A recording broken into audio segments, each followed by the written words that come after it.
Hola, hoy nos metemos de lleno en un tema clave para moverse en el mundo digital aquí en España, la regulación de los servicios electrónicos de confianza.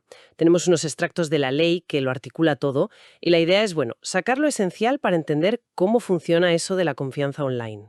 Exacto. Son servicios fundamentales, ¿eh? La base de muchísimas transacciones seguras hoy en día. Y esta ley española, pues, viene a complementar el famoso reglamento europeo EIDAS, el 910-2014. Crea un ecosistema muy nuestro, digamos. Entenderlo bien es, vamos, crucial para operar con seguridad. Vale, pues vamos a ello. Empecemos por lo básico. ¿Cuál dirías que es el propósito principal de esta ley en concreto? Pues mira, su objetivo es regular aspectos muy específicos de estos servicios de confianza, que el reglamento EIDAS deja, digamos, a criterio de cada país. Es como poner las reglas de casa dentro del marco europeo común. Entendido. ¿Y a quién le afectan estas reglas del juego? ¿Quiénes son los jugadores aquí? Principalmente los proveedores de estos servicios. Da igual que sean públicos o privados, si están establecidos en España, les aplica. Y ojo, también a proveedores de otros países si tienen una sede permanente aquí. Eso sí, siempre que no estén ya supervisados por otra autoridad de la UE, claro. Vale. Y un punto importante que la ley recalca. Confirma la validez jurídica que ya tienen los documentos electrónicos, sean públicos, administrativos o privados, según otras leyes. No es que esta ley les dé la validez, sino que lo reafirma. Entendido. Fija las normas para los que nos dan estas herramientas aquí. Vayamos ahora a un elemento que suena mucho, los certificados electrónicos, la base de las firmas digitales, ¿no? Aquí la cosa se pone interesante. ¿Tienen fecha de caducidad? Sí, sí. Y muy clara para los demás nivel. Los certificados cualificados. Ajá, los que tienen como más peso legal. Exacto. Esos que ofrecen las máximas garantías bajo EIDAS, equiparando la firma electrónica cualificada a la manuscrita. Pues esos tienen una vida útil máxima de 5 años. Ni un día más. 5 años. ¿Vale? ¿Y qué pasa cuando se acaba el plazo? O incluso antes, puede morir antes de tiempo. Claro, como todo. Se extinguen por caducidad al llegar a esos 5 años, o al plazo que se fijara si era menor, o por revocación. La revocación es clave para mantener la fiabilidad del sistema. Si un certificado deja de ser seguro, hay que anularlo. Y me imagino que habrá varias causas para esa anulación, ¿no? No será solo una. Efectivamente. Hay varias razones. Primero, las que pide el propio interesado. El firmante, su representante, el titular del sello o de la web. Luego, por temas de seguridad directa. Si se comprometen las claves privadas, los datos secretos para firmar, vamos, o si la criptografía usada se queda vieja, insegura. Lógico, si falla la base técnica o el secreto, pues adiós certificado. Eso es. También hay causas legales o administrativas. Una orden judicial, el fallecimiento o una incapacidad sobrevenida del firmante, que desaparezca la empresa del sello electrónico o perder el control del dominio web certificado. Mm, Y finalmente, problemas con los datos del propio certificado o del proveedor. Si se descubre que se emitió con datos falsos, si cambian las circunstancias que se verificaron como un cargo que ya no se tiene, o si cesa la representación que justificaba el certificado, o si el proveedor cierra sin más. Cubre muchísimas situaciones para asegurar que el certificado siga siendo válido y fiable. Y si solo hay una sospecha, una duda, ¿se habrá filtrado mi clave? ¿Se puede pausar? Sí. Existe la suspensión temporal.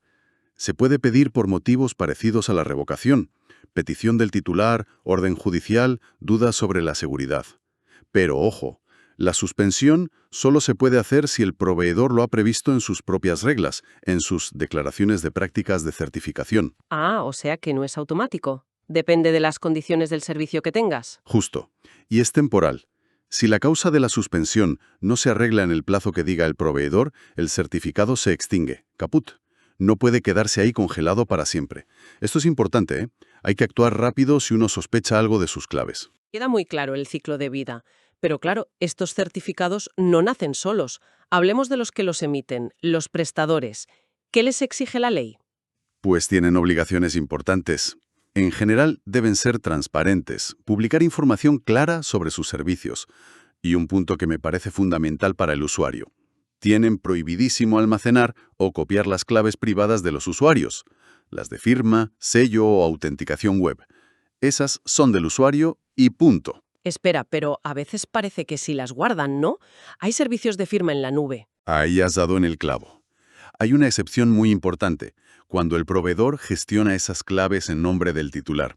En esos casos sí puede guardarlas, pero bajo condiciones súper estrictas. Sistemas fiables, canales seguros, medidas técnicas y organizativas a tope.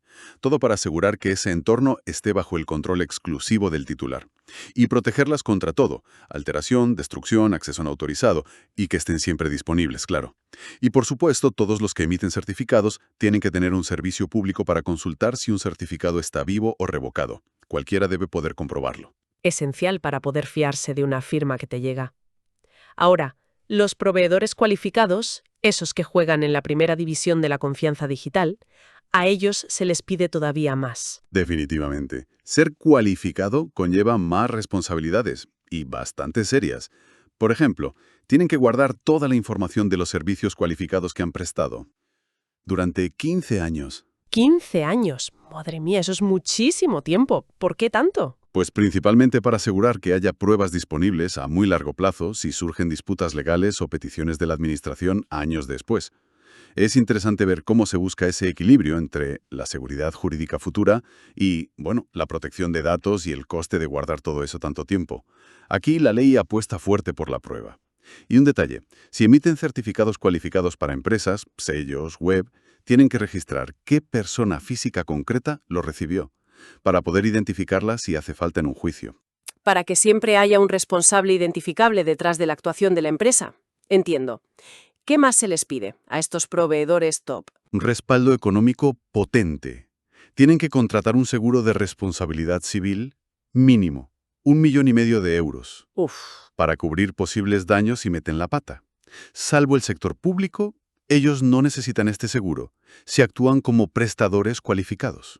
1,5 millones de euros de base. Da una idea de la seriedad del asunto y del riesgo que se maneja. Y se ofrecen varios tipos de servicios cualificados. ¿Sube la cantidad? Sube, sí. Tienen que añadir 500,000 de euros más de cobertura por cada tipo de servicio cualificado adicional. Por ejemplo, si dan firma y también sellos de tiempo cualificados. Se puede sustituir por aval bancario o seguro de caución, pero la garantía total tiene que ser la misma. Es fascinante ver cómo la confianza cualificada se apoya en músculo financiero real, no es solo una etiqueta. Comprendido. Es una garantía más para el usuario. ¿Alguna otra obligación importante para los cualificados? Sí, sobre todo si deciden cerrar el chiringuito. Tienen que avisar con 2 meses de antelación como mínimo a los clientes y al Ministerio de Asuntos Económicos, y presentar un plan de cese, claro. ¿Y qué pasa con los datos y los certificados de la gente? ¿Se pierdan? El plan puede incluir pasar los clientes a otro proveedor cualificado, si éste acepta y si los clientes no dicen que no, para dar continuidad. También tienen que informar al supervisor de cualquier problema gordo, como un concurso de acreedores.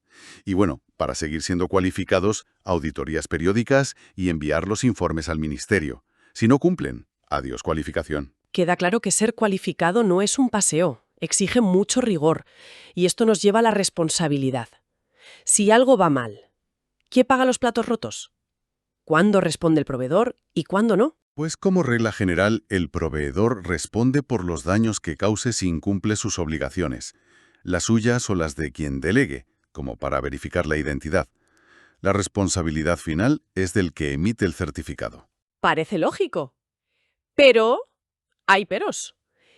Situaciones donde el proveedor diga, oye, que la culpa no fue mía. Sí, la ley contempla varios casos en los que el proveedor queda eximido. Básicamente, cuando el fallo o el daño viene de una actuación incorrecta o negligente del usuario o de quien recibe el documento firmado. Entiendo la idea, pero ¿no puede ser un poco complicado de demostrar? A ver, ¿cuáles son esos casos? Me imagino que si el usuario no cuida su clave. Correcto. El proveedor no responde si el usuario le dio información falsa y él no pudo detectarlo siendo diligente, o si el usuario no comunicó cambios importantes rápido, o como dices, si el usuario fue negligente guardando sus claves. Si dejas el USB con la clave en la cafetería, pues eso. Claro, ahí la culpa es tuya, obviamente. Tampoco responde si el usuario sospecha que su clave está comprometida y no pide la suspensión o revocación, o si usa el certificado sabiendo que está caducado o revocado. Y hay 2 casos más que implican a terceros. Si el que recibe el documento firmado es negligente, por ejemplo, no comprueba si el certificado era válido en ese momento, o si el dato incorrecto en el certificado venía de un documento oficial erróneo que presentó el usuario. En resumen, la responsabilidad es cosa de todos. Proveedor, usuario y receptor tienen que ponerse las pilas. Interesante ese reparto de papeles. Ahora hemos hablado mucho de los proveedores cualificados. ¿Y los que no lo son? Van por libre. No van por libre, pero sí tienen menos barreras de entrada, digamos. Para empezar a funcionar, los no cualificados no necesitan esa verificación previa de la administración que sí necesitan los cualificados.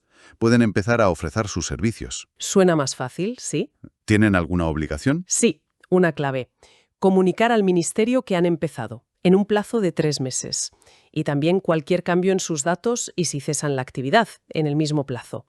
El ministerio los mete en una lista pública, pero ojo, separada de los cualificados. Y la ley dice que hay que explicar bien las diferencias.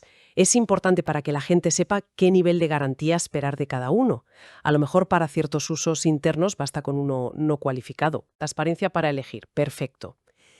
Y para ir terminando, algo que tenemos casi todos en la cartera, el DNI electrónico, el DNIe.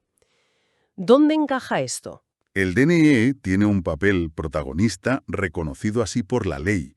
Tiene 2 funciones clave reconocidas: acreditar tu identidad personal online de forma fehaciente y permitir firmar electrónicamente documentos. Si lo usamos constantemente para trámites, es verdad. Y aquí viene lo fuerte.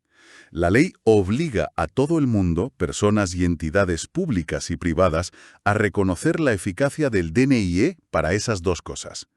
No te pueden decir no acepto firmas con DNIe o eso no me vale para identificarte online. Es un mandato. Un momento. Entonces, si yo uso mi DNI electrónico para firmar algo, la empresa o administración que lo recibe está obligada a aceptarlo. Eso es. Más potente de lo que quizá pensamos. Admitirlo como identificación y firma con plenas garantías. Y para cerrar el círculo, la ley dice que los órganos del Ministerio del Interior que expiden el DNI actúan como prestadores de servicios de confianza que emiten certificados cualificados. Así que están sujetos a las mismas obligaciones que cualquier otro proveedor cualificado.